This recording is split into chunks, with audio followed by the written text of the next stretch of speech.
Otasansan rédíò and TV. Ìdùnnú àti ayọ̀ òní gbajúmọ̀ òṣèrékùnrin ọmọ Yorùbá Muhideen Oladapo ló fi kí àwọn ẹlẹgbẹ́ rẹ̀ nínú eré sinimá eré orí ìtàgé tí wọ́n wá yẹ̀ sí lásìkò tí ó ń ṣí iléeṣẹ́ rẹ̀ tuntun kan èyí tí ó pè ní LALA Bakery níbi tó ti ń ṣe búrẹ́dì jáde.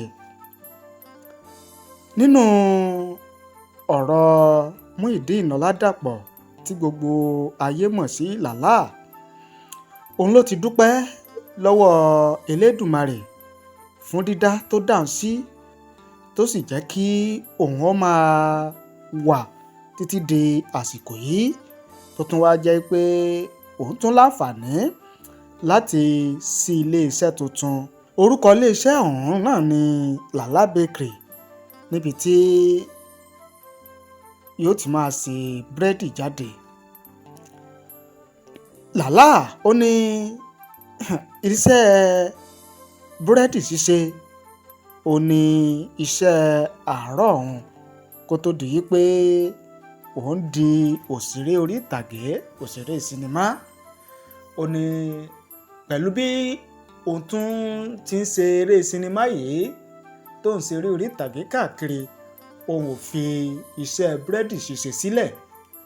Ó léyìí iná ni ó fún un ní àǹfààní láti pé kóun ó ronú láti dá iléeṣẹ́ búrẹ́dì ti tòun sílẹ̀ èyí tó ń pè ní LALA Bakery. Ó dúpẹ́ lọ́wọ́ àwọn akẹgbẹ́ rẹ̀ tí wọ́n wá yẹ̀ sí níbi ayẹyẹ ṣíṣe aṣọ lójú iléeṣẹ́ LALA Bakery léyìí tó jẹ́ titi ẹ̀ gangan.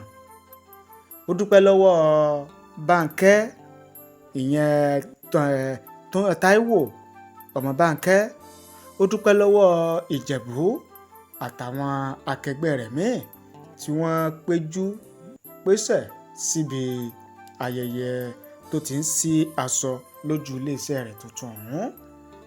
Ọjọ́ Sunday ọjọ́ 15 oṣù kejì ó ní ayẹyẹ ṣíṣí aṣọ lójú iléeṣẹ́ LALA Bakery tó jẹ́ ti gbajúmọ̀ òṣèrékùnrin Muideen Oladapo táyé mọ̀ sí LALA.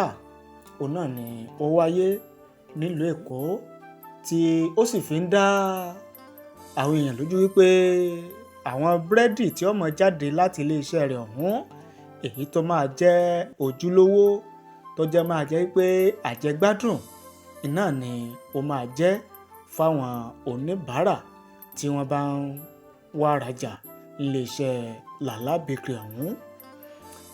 Eléyìí náà ni àmúwá lórí ìkànnì yìí.